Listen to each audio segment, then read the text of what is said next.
credibilidade. Álvaro Damaso tenta desdramatizar ao referir-se à previsão de resultados avançada pela RTP.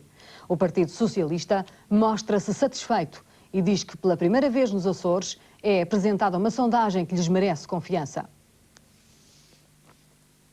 A minha primeira reação aos resultados desta sondagem, que dão 46,5% de intenções de voto ao Partido Socialista, é naturalmente de alegria. De alegria por ver que o nosso trabalho está a produzir resultados positivos. Mas não se ganham eleições com sondagens, é a primeira coisa que nós temos de dizer aos nossos eleitores. Por outro lado, também tenho a dizer que pela primeira vez esta é uma grande sondagem de uma instituição que nos merece a maior credibilidade. A Universidade Católica merece-nos a maior credibilidade. A sondagem da RTP vem demonstrar que há sondagens para todos os gostos. E o gosto dessa sondagem não é claramente o gosto do PSD. O que significa que essa sondagem não é para levar a sério e é uma sondagem que não tem credibilidade. É mais uma opinião do que um conjunto de opiniões, à qual o Partido Social Democrata não dá qualquer credibilidade e que vem prestar um mau serviço à democracia açoriana porque vai confundir o povo. A RTP ainda tentou ouvir o líder do PSD, mas Álvaro Damaso não quis comentar. Já tive a ocasião de responder isso ontem. Mas ontem ainda não sabia do resultado da sondagem. Já sabia, já. No comício de ontem, Álvaro Damaso tentou minimizar o possível impacto da sondagem e antes mesmo dela ser divulgada, preparou os apoiantes e tentou desdramatizar. Eu tenho aqui no meu bolso esquerdo uma sondagem e tenho aqui no meu bolso direito outra sondagem. Ambas as sondagens são contraditórias. Uma que está aqui no meu bolso esquerdo e que vai aparecer amanhã na televisão diz que o Partido Socialista vai ganhar as eleições por maioria absoluta. Não é verdade!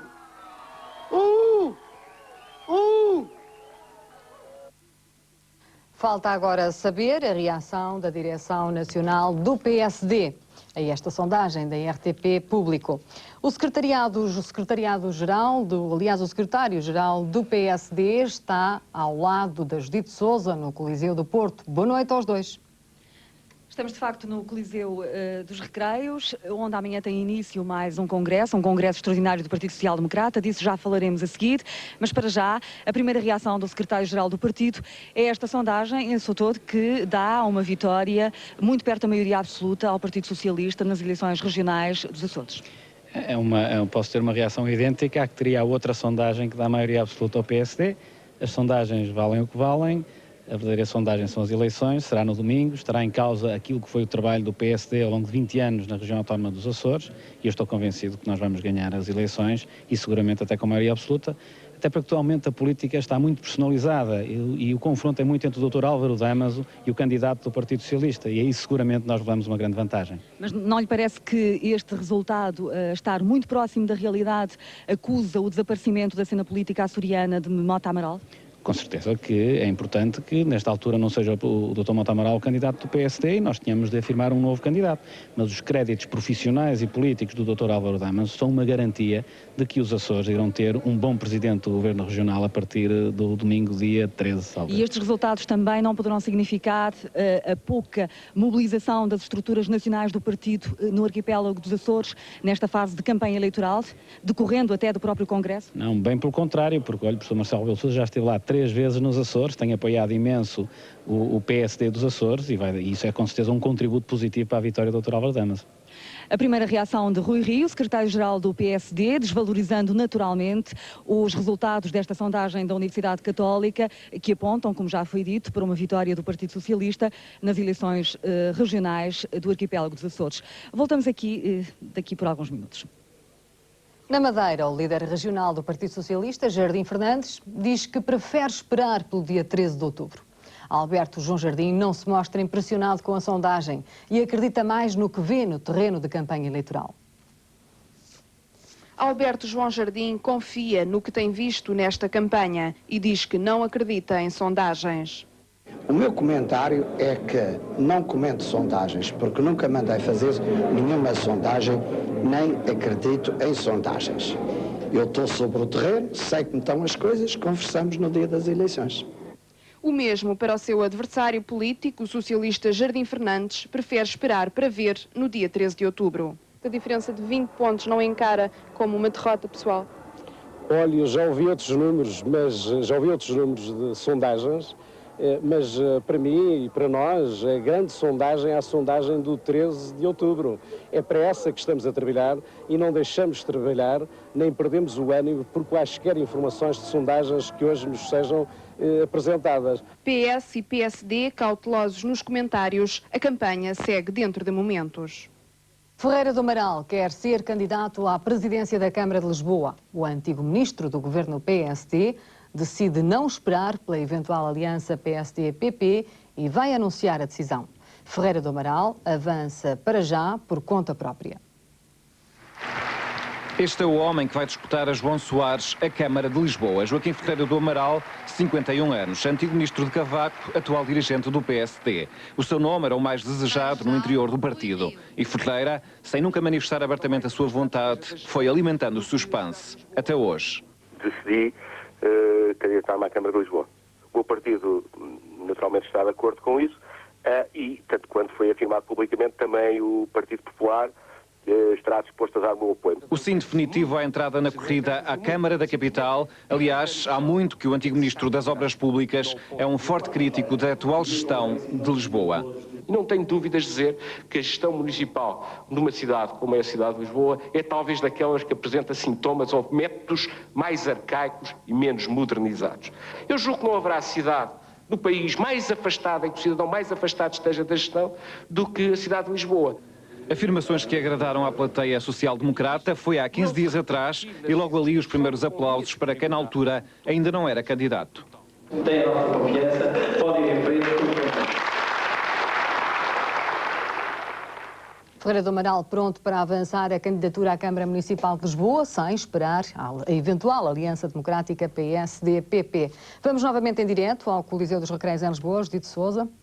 Dr. Rui Rio, Ferreira do Amaral é candidato à Câmara Municipal de Lisboa. Ele é candidato por conta e risco ou o Partido Social Democrata está totalmente ao lado dele? Está totalmente ao lado dele e digamos que o candidato Ferreira do Amaral é uma prenda que nós damos aos lisboetas, ou seja, a possibilidade que os lisboetas vão ter de ter um grande presidente da Câmara de Lisboa, que aliás bem precisa. O PSD sabia que ele ia anunciar hoje formalmente a sua candidatura? Com certeza, o PSD sabia. E sabia que ele ia fazê-lo num órgão de comunicação social? É evidente que há sempre estas disputas em torno de comunicação social. Eu acho que o mais importante é o que o engenheiro Ferreira do Amaral foi fazer, que é anunciar a sua candidatura, e menos o modo como faz, em termos políticos para os lisboetas, não é? Ele é candidato do PSD exclusivamente ou é candidato da AD? Eu julgo que ele é candidato de uma coligação PSD-PP, também não será propriamente AD. E como é que se compreende isso, tanto mais que no último encontro entre o líder da distrital do PSD Lisboa, Pacheco Pereira, e Jorge Ferreira, do Partido Popular, essas negociações foram interrompidas à espera da realização do Congresso Extraordinário do PP. Como é que se compreende que Ferreira do Amaral, 24 horas depois, avance, ainda por cima sozinho, porque não tem ao seu lado o líder do maior partido que o apoia? Não, tem ao seu lado o líder e todo o partido, como é evidente. Fisicamente? Vai ter ao seu lado, fisicamente não tem, mas vai ter ao seu lado todos os lisboetas, seguramente. Agora, o PP, sempre ouvi, não é? E sempre li na comunicação social que o PP desejava um engenheiro Ferreira do Amaral, portanto não é aí que pode haver qualquer pomo de discórdia, bem pelo contrário, há um contentamento, julgo eu, do PP de Lisboa, para que o engenheiro Ferreira do Amaral seja o candidato de uma coligação PSD-PP à Câmara de Lisboa. Mas o engenheiro Ferreira do Amaral chegou a ser convidado formalmente pelo PSD para ser candidato à Câmara de Lisboa? O engenheiro Ferreira do Amaral entendeu que devia ser e o PSD com agrado vê que está em condições de apresentar o melhor candidato possível à Câmara de Lisboa, que é indiscutivelmente o engenheiro Ferreira do Amaral. Mas não o convidou formalmente? O engenheiro Ferreira do Amaral foi convidado e tiveram diversas conversas, o Dr. Pacheco Pereira, que é líder da Distrital de Lisboa, e a Direção Nacional do Partido, com certeza também. Mas não lhe parece normal que o engenheiro Ferreira do Amaral deveria anunciar a sua candidatura estando rodeado de líderes dos dois partidos que realmente o apoiam? Se entende que era simbolicamente importante mostrar os líderes, nomeadamente neste caso o líder do PSD, eu entendo que é indiscutível o apoio do PSD e do professor Marcelo Rebelo de Sousa à candidatura do engenheiro Ferreira do Amaral, assim como vai ser indiscutível o apoio dos lisboetas praticamente todos. Portanto, acho que isso é um pormenor de menor importância. A reação de Rui Rio é esta candidatura do engenheiro Ferreira do Amaral à Câmara Municipal de Lisboa. O PSD está 100% ao lado dele e está também confirmado que Ferreira do Amaral tem o apoio do Partido Popular. Portanto, a solução da AD para as autárquicas à Câmara de Lisboa reflete-se justamente nesta candidatura de Ferreira do Amaral. Daqui por alguns minutos voltaremos aqui ao Coliseu para então sim anteciparmos aquilo que será este congresso extraordinário dos sociais-democratas. E na véspera do congresso do PSD, Luís Filipe Menezes esteve no Parlamento. Falou sobre a gestão da Câmara do Porto e teceu críticas a Fernando Gomes. Mas o PS acha que o discurso era destinado a Marcelo Rebelo de Sousa. Presidente, senhores deputados, Luís Filipe Menezes, que tudo indica, não vai ao congresso deste fim de semana do PSD, decidiu hoje falar na Assembleia. Mas não sobre o seu partido, antes sobre as promessas que, segundo ele, Fernando Gomes não cumpriu no Porto. pobres cidadãos do Porto, nem TGV, nem metro, nem gás, nem despoluição do Douro, nem segurança, nem habitação social, nem nada. A profunda e mais completa mistificação que alguma vez se assistiu na política portuguesa contemporânea. O rol de promessas não cumpridas, segundo Menezes, é imenso, mas o PS não lhe deu grande atenção. Aquilo a que hoje aqui assistimos foi ao primeiro ato do Congresso do PSD do próximo fim de semana. O doutor Luís Filipe Menezes não fez outra coisa que não fosse tentar demonstrar a partir desta Câmara como é que se deve fazer oposição em Portugal. Neste momento, o doutor Luís Filipe Menezes quis dar uma lição prática do exercício da oposição ao professor Marcelo Rebelo de Sousa. Essa é que foi a questão. E teve mais palmas dos seus pares do que aquelas que o professor Marcelo Rebelo de Sousa se calhar vai ter no Congresso. Eu lembro-me dos conflitos entre o Sr. Dr. Sampaio e o Sr. António Guterres. Hoje um é Presidente da República, o outro é Primeiro-Ministro. Eu lembro-me das cenas que fizeram na televisão. A vida democrática dos partidos abertos, dos partidos onde há liberdade de expressão, onde se confrontam ideias, é isto mesmo. Às vezes passamos dos limites, mas nós passamos muito menos dos limites que os senhores. Era inevitável. O Congresso do PSD tinha mesmo de chegar ao Parlamento. E amanhã começa o congresso do PSD. Luís Filipe Menezes ainda não sabe se vai ou não a este congresso. Judite Sousa. É que realmente estamos a menos de 24 horas de Marcelo Rebelo de Sousa subir a esta tribuna e dizer aos cerca de 600 delegados ao Congresso: ou concordam comigo e dão-me um apoio inequívoco, ou então eu vou-me embora. É o ultimato que o professor faz aos críticos, a todos aqueles que de uma forma mais ou menos direta têm contestado a sua estratégia.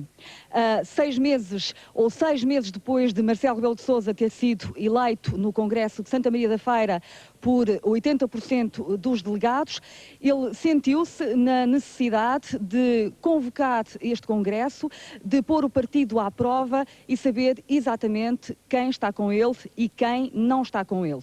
Marcelo Rebelo de Sousa faz isso apresentando uma proposta de alteração de estatutos, exigindo que ela seja aprovada por pelo menos 60% dos congressistas. Se isso não acontecer, ele abandona a presidência do Partido Social Democrata. E toda esta dramatização não faria sentido se não existisse uma outra proposta de alteração de estatutos subscrita por apoiantes do eterno candidato à presidência do partido, Pedro Santana Lopes. Propostas que vão aquecer o Congresso. Marcelo Rebelo de Sousa e Rui Gomes da Silva não abdicam das alterações que apresentam. O líder ameaça sair já este fim de semana e os autores da outra proposta querem uma votação secreta e sem pressões. Uma das grandes diferenças está na eleição do presidente do partido, que sejam os militantes a elegê-lo diretamente. A grande ideia desta proposta de alteração estatutária, que as eleições para os órgãos nacionais sejam feitas por voto direto, secreto e universal de todos os militantes do partido. Nós entendemos que é o momento de experimentar nas estruturas distritais, mas que ainda não é chegado o momento para as levar até aos órgãos nacionais. Com o poder às bases reivindicado por Rui Gomes da Silva, a eleição dos candidatos a deputados passaria a ser também ela por voto direto dos militantes. Cada militante poder votar e escolher os seus candidatos a deputados, e que cada uma das pessoas possa também ela ser candidata a deputado, independentemente do jogo e das máquinas partidárias. Outro ponto de divergência é o das incompatibilidades dentro do partido. Há incompatibilidades que têm que ser afastadas, que têm que ser, não diria afastadas, têm que ser mantidas e que têm que ser reforçadas dentro do partido, isto é, não faz razão de ser algumas pessoas acumularem muitos cargos dentro do partido. As incompatibilidades. Por exemplo, não entendemos que seja correto um subdiretor-geral, por hipótese, ser impedido de ser vogal de uma comissão política conselhia. Para Marcelo, há outros pontos que terão que ser alterados nos estatutos. Filiação de 5 em 5 anos, responsabilizar as estruturas pelas finanças partidárias e penalizar os militantes que apoiem outras candidaturas que não as do PSD nas eleições autárquicas. A nossa proposta tem muito maior razoabilidade, embora dê um passo seguro no sentido da maior democracia interna. A votação será secreta e em bloco, e não proposta a proposta. Marcelo ameaça sair, Rui Gomes da Silva diz que não acredita. Não há que ter medo dessa queda, nem aceitarmos chantagens. Em primeiro lugar, porque eu penso que o professor Marcelo Rebelo de Sousa reconsiderará a sua posição. Houve outros líderes, já anteriormente, que perderam votações, um dos quais foi o professor Aníbal Cavaco Silva. E nunca vi o professor Aníbal Cavaco Silva, com toda a legitimidade, que me deve imaginar era muito maior que o professor Marcelo Rebelo de Sousa, a pôr como condição ao partido que ou aprovam as minhas alterações estatutárias ou vão embora. Eu penso que o líder do partido já foi muito claro de que considera essencial uma votação nas propostas apresentadas pela Comissão Política. Quem entender que não deve ter essa votação assume as suas responsabilidades. Para Marcelo, este fim de semana é o tudo ou nada. Dr. Rui Rio, neste Congresso está mesmo em causa a liderança de Marcelo Rebelo de Sousa ou tudo isto não passa de um grande bluff? Não está diretamente em causa. O que está em causa é um projeto de revisão estatutária que esta Direção Nacional e o professor Marcelo Rebelo de Sousa entendem como essencial para levar o seu projeto avante.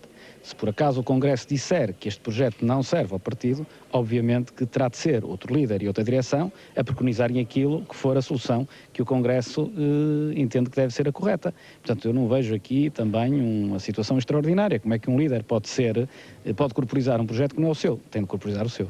Mas então, como é que se explica aos portugueses, e nomeadamente aos eleitores do PSD, que há 6 meses atrás, no Congresso de Santa Maria da Feira, o líder, quando é eleito, não apresenta imediatamente as suas ideias relativamente à alteração de estatutos, evitando que 6 meses depois o partido esteja a ser novamente confrontado com um conclave nacional? Porque o Congresso de Santa Maria da Feira disse expressamente que ali não se deveria abordar a matéria estatutária e foi esse Congresso que mandatou a Comissão Política Nacional para convocar este Congresso para discutir especificamente a revisão estatutária. Portanto, nós estamos apenas a cumprir aquilo que o Congresso nos mandou fazer. Doutor, as pessoas têm alguma dificuldade em compreender que questões que têm a ver com alterações de estatutos, ou seja, que têm a ver com o arrumar da casa, possam condicionar uma liderança. Os estatutos não são um pretexto para Marcelo Rebelo de Sousa medir forças e perceber exatamente quem são aqueles que estão com ele, ou seja, para anular a oposição surda que se tem sentido existir no PSD? Eu acho que não. Acho que a revisão dos estatutos é fundamental e vou-lhe explicar porque o partido esteve 10 anos no poder ou 16 anos no poder. Era um partido vocacionado, digamos assim, para apoiar o governo. Hoje o partido tem de se modernizar e tem de se adaptar a uma nova situação, que é líder da oposição. E, portanto, as estruturas partidárias têm de estar aptas a responder a estas novas desígnios pelo PSD. Portanto, nós temos de modernizar o partido e adaptar o partido a isso. Senão não é possível chegarmos dentro dos próximos 3 anos ao governo como pretendemos. Mas o problema são as estruturas partidárias que não estão suficientemente modernizadas ou é o próprio partido e a própria direção que não têm sido capazes de responder às críticas que lhe têm sido feitas e de se posicionar como líder do maior partido da oposição? Não, eu quando digo as estruturas partidárias, quer dizer, a estrutura partidária, o partido como um todo, desde o presidente da Comissão Política Nacional ao militante anónimo, digamos assim. É tudo isso que tem de ficar modernizado e adaptado às novas exigências. Quanto à ação da Comissão Política Nacional, da Direção Nacional e do líder, eu entendo que ela é francamente positiva nestes 6 meses e basta-me dar 2 pontos em que eu julgo que os portugueses nos estão muito agradecidos. Aquilo que nós fizemos pelo referendo, pela regionalização e o termos evitado o escândalo do totonegócio. 2 excelentes exemplos como os portugueses podem estar contentes com um partido de oposição que, estando na oposição, acabou por governar, de certa forma, ao evitar que acontecesse esse escândalo do totonegócio e ao obrigar, digamos assim, a regionalização em Portugal a ser feita por referendo. Se as propostas de revisão de estatutos apresentadas pela direção política, pela Comissão Política Nacional, não forem aprovadas, vamos assistir a quê? à saída de Marcelo Rebelo de Sousa e gera-se aqui um vazio que poderá ser substituído, poderá ser preenchido de que forma? Nós vamos assistir à aprovação da proposta da Direção Nacional. Mas se por acaso, hipoteticamente, isso não acontecesse, essa pergunta tem de ser endereçada a quem quiser arcar com essa responsabilidade. Obviamente que quem tem um projeto alternativo tem de ter também alguém para o corporizar. Isso é evidente. Aliás, este Congresso é uma excelente oportunidade para isso acontecer e para, enfim, aqueles que muitas vezes na comunicação social falam sobre a capa de fontes próximas, fontes bem colocadas, num Congresso não são as fontes próximas nem são as fontes bem colocadas que mandam, são os delegados. E, portanto, é aí que nós vamos ver agora qual é a opção dos delegados. O Sr. está-se a referir aos santanistas, aos apoiantes de Pedro Santana Lopes, ou seja, este Congresso, de alguma maneira, vai ser também um confronto entre Marcelo Rebelo de Sousa e Pedro Santana Lopes, por via daquilo que acaba de dizer. Não, eu não me referi a ninguém especificamente. O que eu me referi é que há pessoas que têm dito que querem alternativas ao projeto de revisão dos estatutos. Existe, aliás, uma que vai estar em discussão aqui no Congresso. É uma excelente oportunidade para se clarificar essa situação. É no Congresso. Marcelo Rebelo de Sousa estará aqui amanhã, da parte da tarde. Ele fará a sua intervenção como Presidente da Comissão Política Nacional. Logo após, há a intervenção de Pacheco Pereira, o líder da Distrital de Lisboa. Assim mandam os estatutos do partido. O Congresso realiza-se em Lisboa, no Coliseu dos Recreios. O primeiro orador será o líder da Distrital do PSD Lisboa. E então, só depois, Marcelo Rebelo de Sousa fará aqui a sua primeira intervenção. E nessa altura, a partir daí, o debate começará e logo se avaliará das consequências deste Congresso Extraordinário do Partido Social Democrata. Fátima. Jorge Lacão foi eleito pela segunda vez consecutiva líder parlamentar do Partido Socialista. Mas a votação não lhe foi completamente favorável. 67 deputados votaram a favor, 20 contra e 17 em branco. Quer dizer que um terço da bancada se recusou a dar-lhe o apoio explícito. Praga de pulgas invade o Tribunal Civil do Porto. Tudo por causa de uma gata que obrigou à evacuação da sala de audiências. A Comissária Europeia do Ambiente está de novo em Portugal. Veio visitar algumas obras financeiras com dinheiros europeus. Quer assegurar que os projetos portugueses cumprem as regras comunitárias de proteção ambiental. Hoje esteve nas obras da nova ponte sobre o Tejo e no Rio Trancão. Uma reportagem que vamos apresentar em seguida. Hoje, um caso do dia do Porto. Alguém disparou esta madrugada 3 tiros contra um autocarro de passageiros em Vila Nova de Gaia. Não há feridos e não se conhece a razão dos disparos. A polícia está a investigar o caso. Os serviços de transportes coletivos do Porto dizem que é um ato isolado. Eram 2h30 da manhã. Nesta rua da cidade de Gaia, um indivíduo dentro de um carro ligeiro disparou contra um autocarro de passageiros. 3 tiros, nem sequer parou. Não houve feridos e danos poucos, apenas uns vidros partidos. A empresa não acredita em assuntos pessoais e a polícia não sabe o que terá motivado estes disparos. Penso que se tratará mais, isto é o meu senso comum, obviamente, que se tratará mais de um ato isolado. Enfim, como lhe digo, não tenho neste momento condições de dizer porquê, do que propriamente alguma coisa pessoal a ver com a nossa empresa. Uma rua estreita onde se cruzaram 2 veículos. Do ligeiro saíram 3 tiros. O indivíduo que os disparou pôs-se de imediato em fuga. A polícia esteve neste local para as investigações, mas não encontrou nenhum indício de que tipo de arma terá sido utilizada. É que, ao mesmo tempo, todas as testemunhas ouvidas, entre motoristas e alguns dos passageiros do autocarro, confessaram que não viram nenhum clarão antes de ouvirem o som dos tiros. Danos são poucos, o tipo de arma não se sabe e tudo está em segredo de justiça. O caso, claro, está entregue à Polícia Judiciária. Agora é esperar pelos resultados da balística e até se considera a hipótese de não ter sido utilizada uma arma de fogo, mas uma simples pressão de ar. Um incidente que não perturbou o normal percurso da carreira. Para todos, até terá sido um ato isolado, mas por enquanto inexplicável. Uma praga de pulgas obrigou esta tarde à paragem e evacuação do 5º Juízo Cível do Porto. Uma gata aproveitou as férias judiciais e instalou-se na sala de arquivo. Só que o animal estava cheio de pulgas. De imediato, toda a gente começou com comichões. São pulgas e pulam pelos processos do 5º Juízo Cível no Palácio da Justiça, no Porto. Instalaram-se na sala de arquivo e, entretanto, multiplicaram-se pelas restantes secções. Estamos a atender o público, as pessoas saem dali com pulgas, nós temos pulgas, levamos para casa pulgas e é isto diariamente. São pequeninas, mas aos milhares. Os funcionários tanto se coçaram que já não conseguiam trabalhar. Mesmo assim, um advogado resistente foi buscar um processo. Ele ficou cheio de pulgas de cima a baixo, na cara, em todo lado.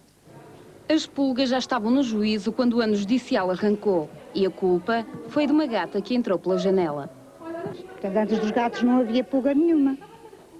Quando os gatos vieram passar férias ao tribunal e deixaram um presente. Vieram passar férias e vieram, ficaram ali. Esta tarde a situação chegou ao limite. O juízo parou e o juiz-presidente lá esteve a tratar da desinfecção. Vai ser feita esta noite para que amanhã tudo volte ao normal. O trabalho sem pulgas. E então volto a essa notícia que eu vos dei há pouco. A Comissária Europeia do Ambiente está de novo em Portugal. Ela veio visitar algumas das obras financiadas com dinheiros europeus. Quer assegurar que os projetos cumprem todas as regras comunitárias de proteção ambiental. Hoje visitou as obras da nova ponte sobre o Tejo e do Rio Trancão.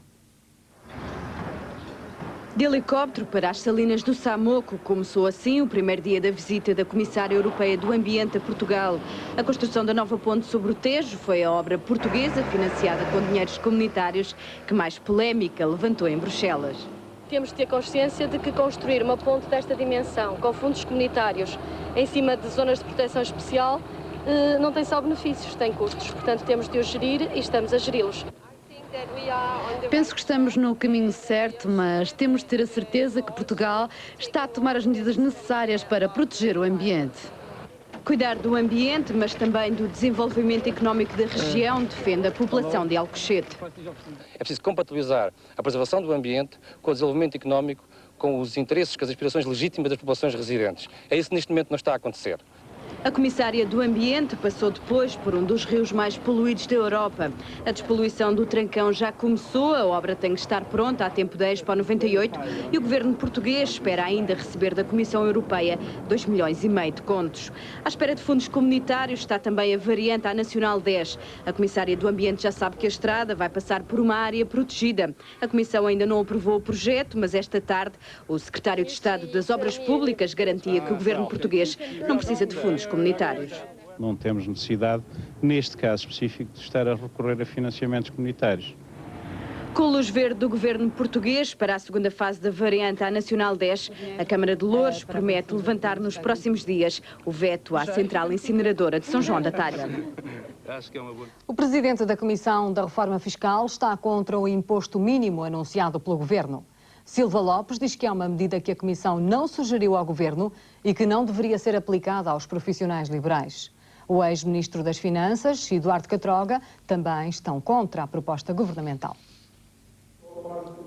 A cobrança de um imposto mínimo prometida pelo Ministério das Finanças já para 97 não merece a aprovação da comissão nomeada pelo Governo para estudar a reforma fiscal. Num debate hoje realizado pela Associação de Economistas, o presidente daquela comissão desaprovou a iniciativa do Governo. Para Silva Lopes, o imposto mínimo não é um método correto de cobrar impostos. A comissão a que preside entende que o Governo deveria determinar os rendimentos reais dos contribuintes usando todas as informações que fosse possível recolher sobre a atividade económica dos cidadãos. Mas mesmo esse processo não deveria ser aplicado já no próximo ano. No nosso país, que eu saiba, nós não temos os tais indicadores, não temos experiência sobre isso. E, portanto, a nossa recomendação era que se começasse a trabalhar rapidamente nesses indicadores e que se fizessem inclusivamente experiências piloto antes de lançar um sistema deste. Silva Lopes considera também que os profissionais liberais não deveriam ser os principais visados por esta nova técnica de cobrar impostos. Isto aplicar-se apenas, digamos, a comerciantes em nome individuais e, digamos, e trabalhadores independentes com rendimentos presumivelmente baixos. Não se trataria de aplicar isso a advogados ou economistas, onde a coisa é muito mais complicada. A ideia de um imposto mínimo mereceu também a censura de outro elemento da Comissão da Reforma Fiscal, Lobo Xavier. E o ex-ministro das Finanças, Eduardo Catroga, também não aplaude a iniciativa. Repare, o imposto mínimo, tanto quanto eu percebo, pelas informações que vêm, toma-se como critério em relação a certas profissões, em relação a certos setores, a média do setor. Ora, se a média do setor não é representativa, como é que poderá ser o imposto mínimo? Eu acho que o país não está preparado para isso. Acho que o lado das garantias dos contribuintes, dos meios de defesa, não são equilibrados em relação a essas atitudes e, portanto, isoladamente, essas medidas serão negativas. Opiniões de especialistas que alguns partidos não deixaram de aproveitar no debate do próximo orçamento. Vão ser privatizados os últimos 13% do Banco Tota e Açores e 45% do capital da Simpor. O Governo aprovou a alienação dos restantes 8 milhões de ações do Banco de Champalimau e a passagem à segunda fase de privatização da cimenteira portuguesa. A venda das ações do BTA será feita, aliás, por oferta pública e os funcionários e pequenos acionistas terão direito a 10% de desconto na compra das ações do banco. Na privatização da Simpor será alienado um lote de 35 milhões de ações. Destas, 600 mil serão para os trabalhadores da própria empresa. Wisława Szymborska vence o Prémio Nobel da Literatura. A poetisa polaca vai receber mais de 160 mil contos. A concertação social para 97 deu hoje um passo decisivo. Depois de uma reunião com todos os parceiros sociais, a Ministra do Emprego, Maria João Rodrigo, afirma-se convencida de que o acordo é possível lá para o final do mês. Acordo à vista, a concertação estratégica poderá ser possível no final do mês ou início de novembro. As divergências ainda se mantêm entre os parceiros sociais quanto à política fiscal e ao emprego até ao ano 2000, mas tudo aponta para um consenso a curto prazo. Penso que estamos no bom caminho. É muito cedo ainda para dizer se vai haver acordo ou não, mas a atitude de todos os parceiros é claramente positiva e isso compraz-me. Nesse caso aponta para novembro?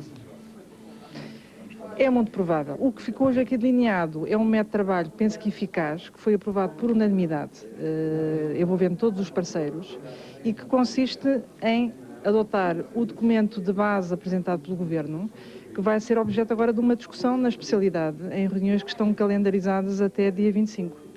A UGT não acredita que o acordo esteja para breve. A Confederação dos Agricultores volta à concertação na véspera da manifestação contra a política agrícola do Governo. Incidentes graves na barragem de Cabora Bassa, em Moçambique. Dos 700 trabalhadores, 300 são portugueses. Entraram em greve para reivindicar aumentos salariais. Logo a seguir começaram os distúrbios, estradas cortadas e atos de vandalismo. Sabe-se que muitos dos trabalhadores nacionais estão a deslocar-se para as cidades de Tete e Harare. Tudo começou na noite de terça-feira passada. 24 horas depois do início de uma greve, os trabalhadores moçambicanos na hidroelétrica de Cabora Bassa começaram a bloquear estradas e a apedrejar as residências dos cooperantes portugueses. Primeiro foram buscar os trabalhadores porta a porta, obrigá-los a uma concentração às 3 da manhã. Cerca da 1 da manhã começaram a aparecer uns grupos de miúdos enquadrados por alguns mais velhos a fazerem distúrbios e a partir alguns vidros de carros e de outras viaturas que estavam pelo caminho. A polícia tentou travar e conseguiu globalmente travar essa situação, digamos que foi uma situação que demorou talvez uma meia hora.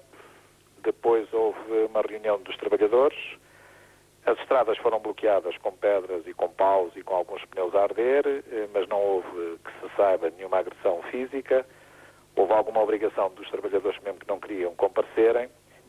Pouco depois chegava a Cabora Bassa, no Songo, o governador da província de Tete, que tentou servir de mediador entre as duas partes. Algumas horas mais tarde foi a vez de uma força anti-motim que pôs termo aos distúrbios. Distúrbios que apanharam de surpresa a administração, tanto mais que dia 18 de setembro foi assinado um acordo para aumentos salariais. Agora os trabalhadores moçambicanos exigem regalias iguais aos portugueses. Em Lisboa, só hoje o Ministério dos Negócios Estrangeiros tomou conhecimento da situação. Falei com o governador de Tete, falei também com a administração e falei com o presidente do Conselho de Administração de Cabora Bassa. E a mensagem que demos aos trabalhadores e aos elementos que estão em Cabora Bassa é de manter a calma. Os trabalhadores portugueses correm perigo?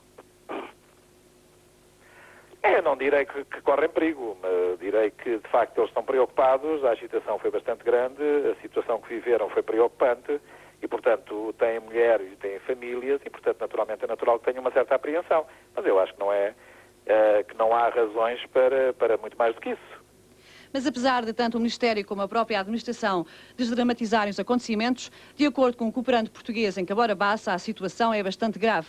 Em conversa telefónica com a RTP, o trabalhador português afirmou que grande parte das mulheres e crianças já está a salvo em Tete e Arar, a conselho da própria administração da empresa. Durante esta noite e amanhã de manhã será a grande bandada.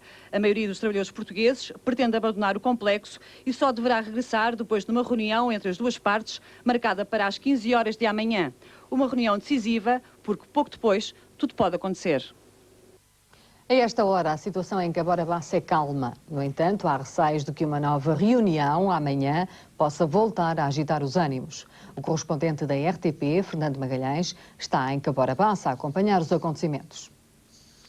Cheguei aqui ao Songo, Cabora Bassa, ao princípio da noite e, portanto, ainda não tive tempo de ver muito. Mas da pequena volta que dei, fiquei com a impressão de calma e normalidade. Não vi ninguém com ar ameaçador, não vi polícia nas ruas. Em resumo, tudo parecia normal.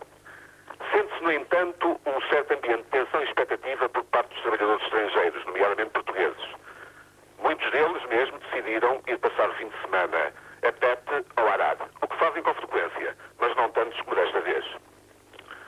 Essa apreensão deve-se ao facto de amanhã à tarde haver uma reunião com o Comitê Sindical, uma reunião em que participam a administração, uma delegação de governo e os trabalhadores. E acha-se que amanhã tudo vai correr bem e que o assunto vai ficar definitivamente encerrado. Mas os trabalhadores, nomeadamente os portugueses, temem que aconteça como aconteceu da primeira vez. Houve um protocolo assinado pelo Comitê Sindical e pela administração, foram mesmo abertas aos moçambicanos algumas regalias que durante muitos anos foram só para os portugueses e, no entanto, passados alguns dias, houve a tal manifestação da noite do dia 1 com toda a violência. Portanto, temos que esperar até amanhã à tarde a ver o que se vai passar. Fernando Magalhães em Cabora Bassa, para a RTP. Portugal e Angola vão cooperar na indústria militar. Os dois países estão a decidir projetos comuns em matéria de defesa. É o que diz o acordo assinado hoje em Luanda pelos governos português e angolano. Portugal e Angola alargam a cooperação técnico-militar, admitindo, inclusivamente, a concepção e execução de projetos comuns no domínio das indústrias de defesa e militares. O acordo foi hoje assinado pelos ministros da Defesa dos dois países, António Vitorino e Pedro Sebastião. Para Portugal, trata-se de uma aposta forte na consolidação da paz e do Estado de Direito em Angola. Daí a assinatura de um acordo de defesa que tem como objetivo central permitir o desenvolvimento das relações entre os militares portugueses e os militares de Angola no âmbito e no contexto da criação das Forças Armadas Únicas. E interesse para Portugal? Creio que Portugal é um país que tem todo o interesse em aprofundar os laços com os países africanos de expressão oficial portuguesa em todos os domínios e também no domínio militar e no domínio da defesa. O Ministro da Defesa foi ontem ao Uembo visitar a Companhia Portuguesa de Logística, a unidade de capacetes azuis, porque passa praticamente todo o apoio logístico à UNAVEM 3. O seu trabalho, sobretudo no apoio às áreas de acantonamento das tropas da UNITA, é frequentemente elogiado pelo Comando Superior da ONU. O Ministro da Defesa teve a oportunidade de assistir a uma pequena representação teatral em plena parada, só possível em instalações militares portuguesas. É, afinal, a afirmação de que os capacetes azuis vindos de Lisboa estão também a desempenhar aqui um papel importante no que respeita ao relacionamento com as populações locais. Muito obrigado. Sei que é médico, não é? Sim. É colega da minha mulher. A minha mulher também é da sua especialidade e tudo. Obrigado. Muito obrigado. Gostei muito. Agradeço-lhes muito. Parabéns. António Vitorino será recebido amanhã de manhã pelo Presidente Eduardo dos Santos antes do seu regresso a Lisboa. Carlos Albuquerque, RTP, Angola. Pela primeira vez desde a guerra, os presidentes da Bósnia e da Sérvia encontraram-se. Os dois homens decidiram estabelecer relações diplomáticas entre os seus países. É um passo em frente no desanuviamento dos Balcãs. O encontro dos presidentes bósnio e sérvio decorreu hoje em Paris e foi o primeiro desde que terminou a guerra. E o resultado deste encontro, sob a égide do presidente francês Jacques Chirac, foi a decisão de estabelecer relações diplomáticas entre a Bósnia e a República Federal Jugoslava, em que a Sérvia é a parte dominante. O acordo foi anunciado pelo próprio Chirac e visa a normalização total das relações depois da guerra, que durou 4 anos na antiga Jugoslávia. O presidente sérvio Slobodan Milosevic, o dirigente bósnio Alija Izetbegovic e Chirac apertaram-se as mãos no final da solene assinatura de uma declaração comum. Para trás ficam os horrores de um conflito em que não pareceu haver dúvidas quanto à interferência, pelo menos indireta, de Milosevic. O presidente russo continua hospitalizado. Hoje apareceu na televisão para dizer que não se demite. Boris Yeltsin, aparentemente fatigado, veio dizer aos russos que apoia Lebed, mas é melhor que o general comece a serenar os ânimos. Para os analistas, é uma repreensão política ao general Lebed.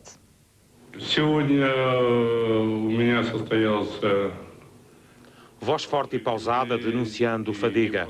Yeltsin rejeitou todo e qualquer pedido de demissão, apesar da doença. Repreendeu o general Lebed, que tinha ameaçado demitir-se. O presidente russo aconselhou Lebed a serenar os ânimos e voltar ao trabalho.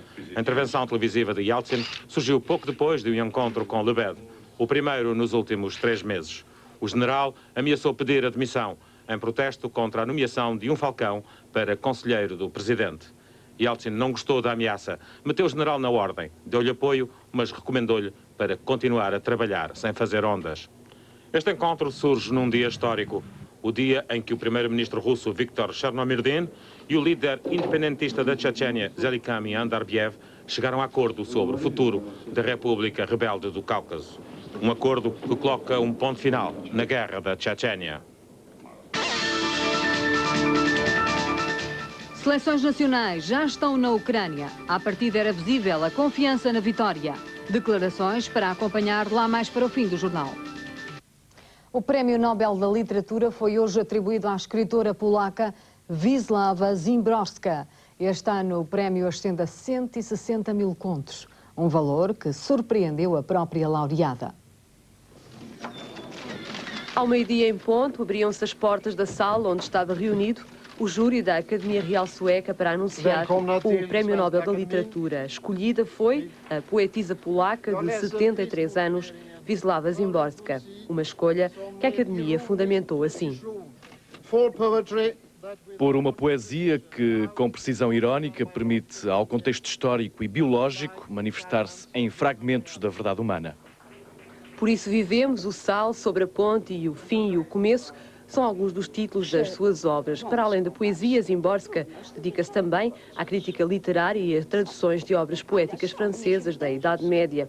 Wisława Szymborska é conhecida na Polónia pela grande dama da poesia. O prémio, no valor de mais de 160 mil contos, vai ser entregue à poetisa no próximo dia 10 de dezembro.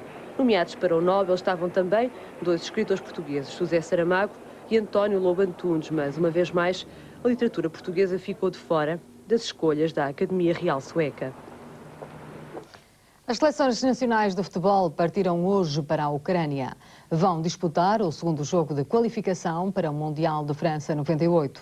E a confiança na vitória era visível à partida para Kiev.